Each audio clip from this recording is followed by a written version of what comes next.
and welcome to Policy and Politics with me, Tarun Nangia. Prime Minister Narendra Modi will visit Vladivostok in September, where he will be the chief guest of the 5th edition of the Far East Economic Forum. Russia's energy-rich Far East is an area which is twice the size of India, but its population is only one-third what is of Delhi's. This month, Commerce and Industry Minister Piyush Goyal has led a delegation of 4 chief ministers of Goa, Gujarat, Haryana and Uttar Pradesh, and a representative from the state of Assam, and a lot of business leaders who will accompany him to Vladivostok in Russia from August 11th to August 13th. They will explore investment opportunities in Russia's Far East region, which, if I may tell you, is energy rich. It has got a lot of natural resources, and this is an area in which Russia wants investment. Now, what sort of trade and partnership opportunities will arise from such a partnership which the Russians are seeking with India at a time when there is a section of people in Russia that are getting wary of the tremendous investment? Let me repeat it. They are getting wary of the tremendous investment from China, which is extracting raw materials from their country, which also has led to some disputes because of the huge number of Chinese now finding their way into Russia, working there, and along with the local population there. To understand this complex issue, I have with me Ambassador Skantayal, Ambassador Ashok Sajanhar, and Defence and Foreign Affairs Analyst Abhijit Iyer Mitra. I will start my round of opening comment with Ambassador Sajanhar. Sir, your opening comment. You know, I think this is a very important initiative that has been taken by Russia to invite Prime Minister Modi. This was done at the SCO summit in Bishkek when the two leaders met on the 13th, 14th of July. It is, as you mentioned yourself, this is the first such forum that is taking place. So that means it is of a rather recent origin. And Russia is basically very keen, very interested to develop this region. It is very rich in resources. India has already been there, but we have gone there as a partner of Rosneft when we went and invested more than $2 billion in the Sakhalin. So we are getting our share of oil and gas from there.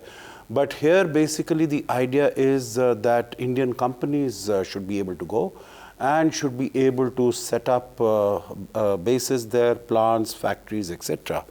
I think it's going to be extremely exciting for us to be engaged, to be involved in that.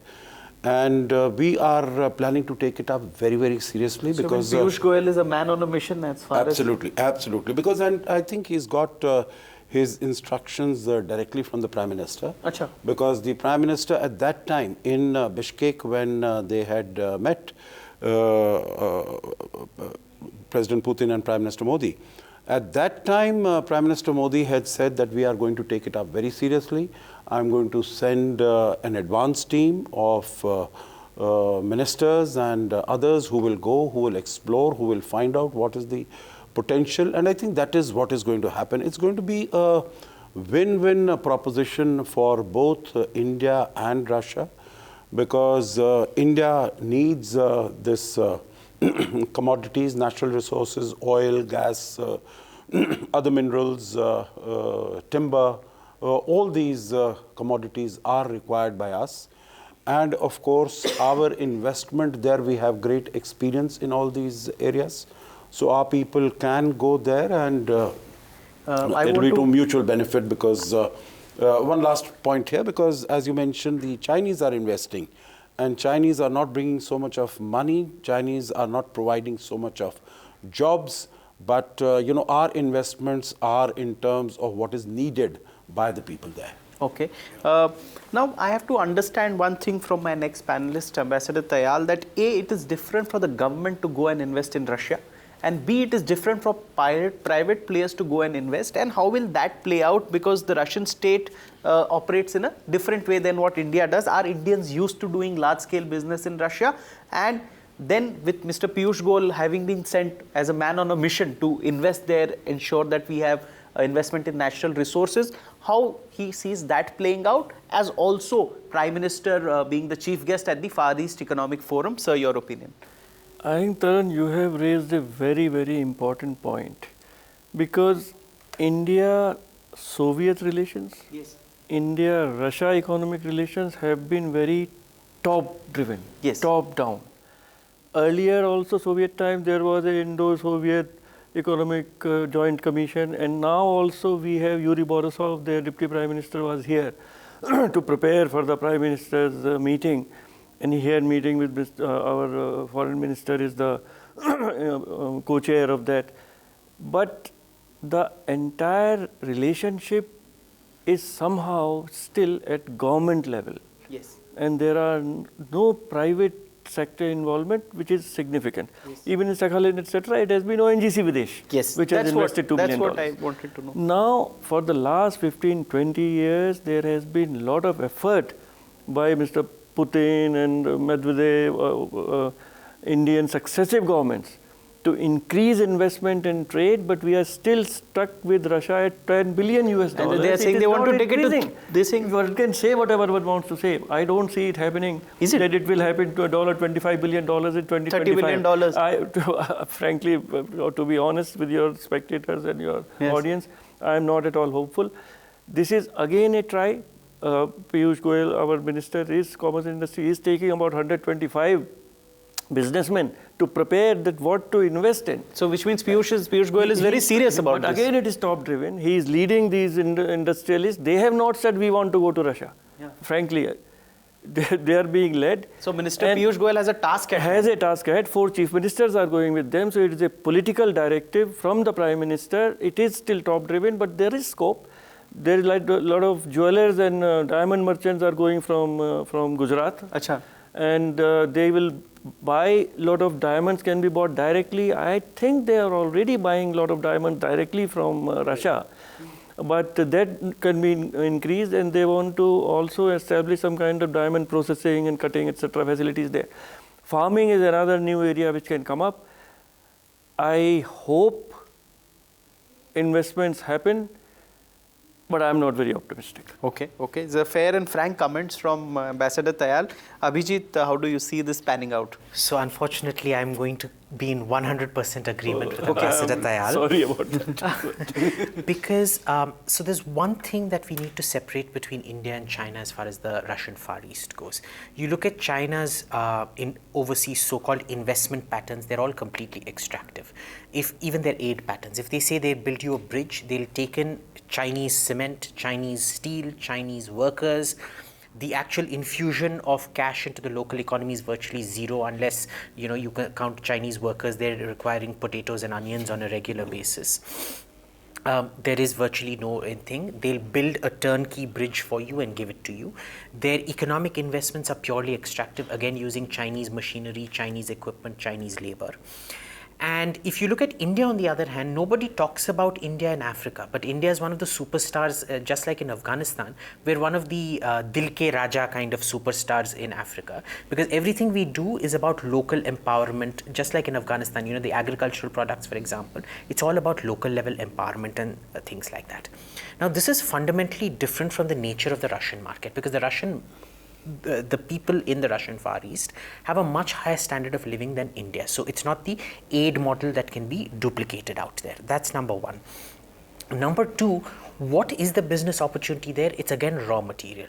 Wood, timber, commodities, say molybdenum, possibly even rare earths, but essentially commodities. Now here the problem is, like Ambassador Tayal said, we've done virtually everything. About 7 years back, we had set, when our trade was $7 billion, we set this goal to reach about $14-15 billion.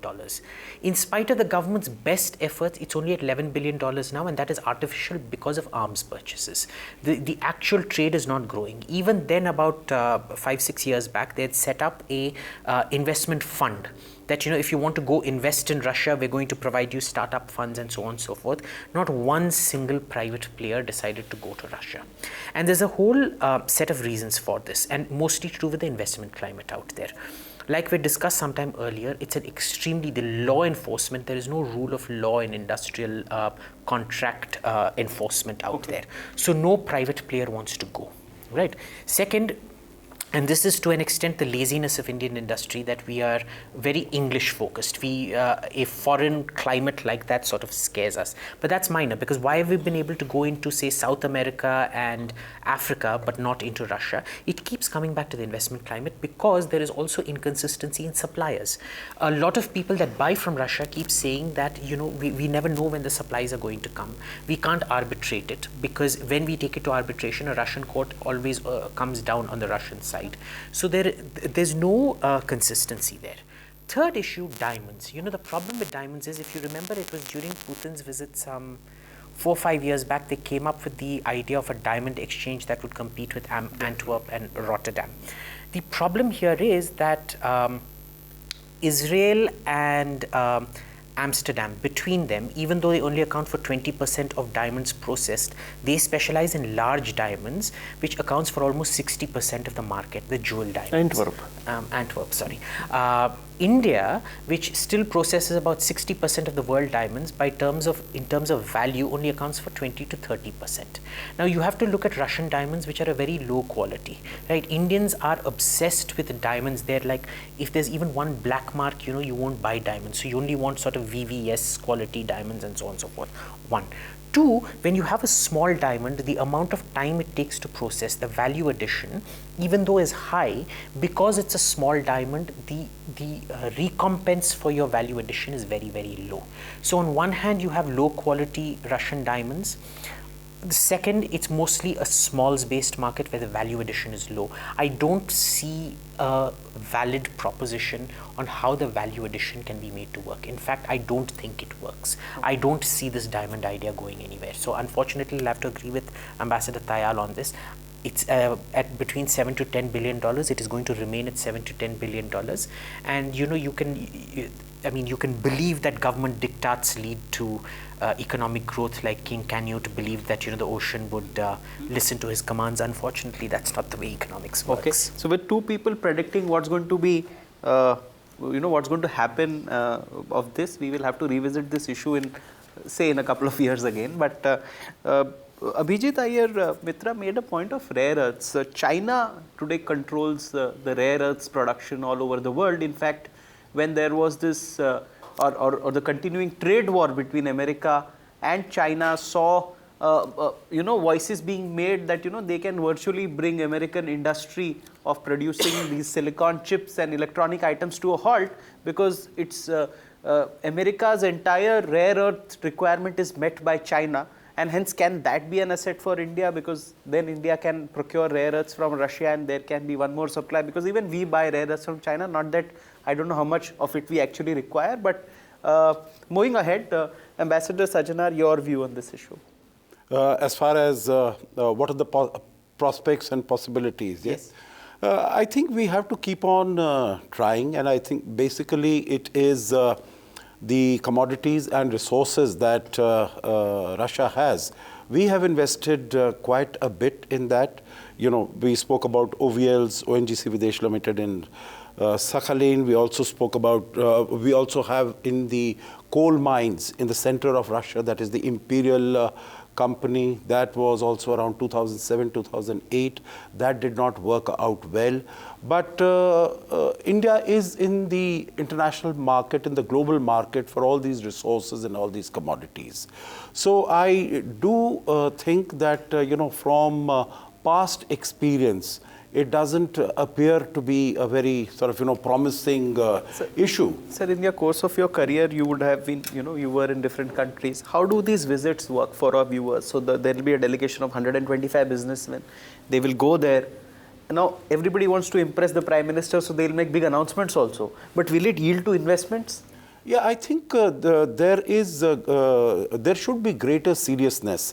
And it also because Indian businessmen can make big announcements, then not They can make big announcements, but I think they have also been investing quite heavily outside the country, because, one of the reasons I remember in different countries, since you mentioned about that, when I was in Bangkok, in Thailand, when I was in Sweden, there were huge investments that were coming there.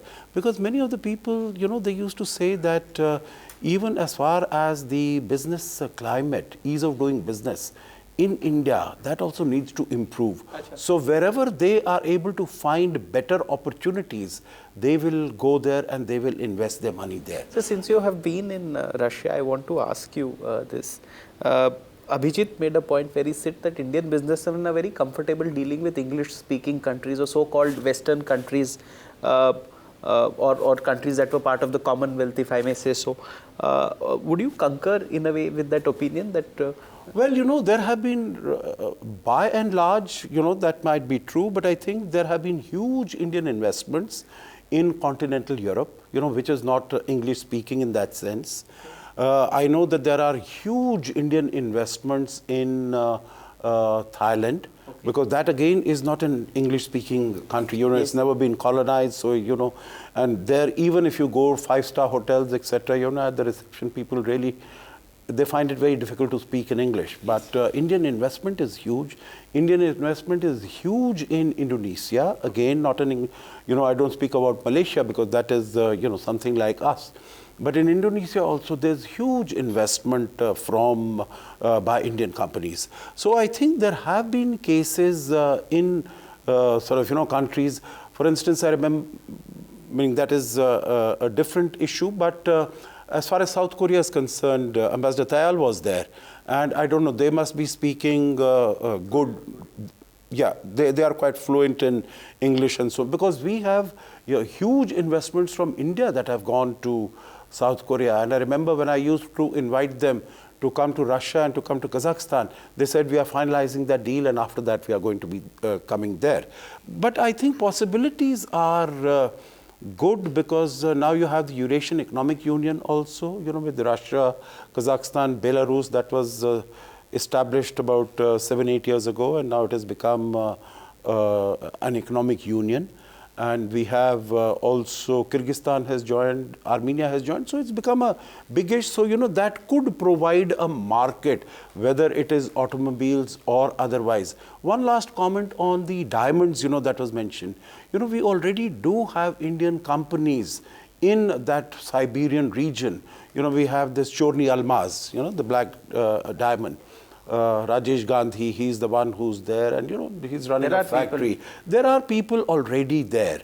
So I think diamond is something definitely which I fully concur that, you know, we are in Surat and other places, we are focusing on the smaller diamonds because we have that talent, because our people can do it, you know, by looking through those glass. While in the other countries, they are don't have that talent. They cut and polish diamonds by machines. And for that, you need only big diamonds. So that was Ambassador Sajanhar. Now we'll take a short break and be right back.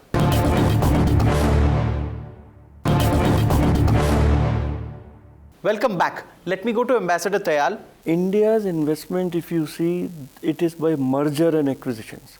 They rarely go for a greenfields project. Whether it is Korea, they took Daewoo. Yes. Novelis, it was aluminum company.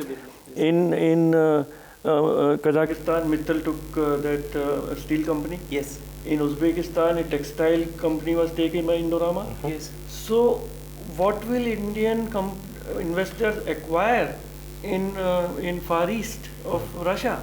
Is there something? But Abhijit made a point. He said that in agriculture there is a lot of opportunity, and I want to understand. Nanak Dairy can go and start producing cheese and rasmalais and export all over. But that Belarus is going to, you know, because Belarus is huge in that sense. Because I have an agriculture, I say because in Far East there was a scheme by the Russian government. They are willing to give land for free for who wants to come and farm. I've also heard. And But Abhijit, you want can I to... quickly add something there? See, the thing is, I can honestly tell you, everybody raves about Italian tomatoes. Yes. The tastiest tomatoes and potatoes I've ever eaten have been Russian tomatoes, potatoes, and Russian and Ukrainian ones, right?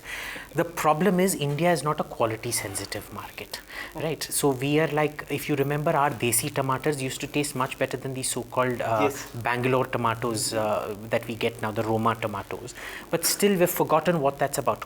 Onions at one point of time, the Pune onion belt used to. Now we get completely tasteless Iranian onions, which have all that black must in them and so on and so forth. So we're not a quality sensitive market. So why we're going to outsource our agriculture to Russia?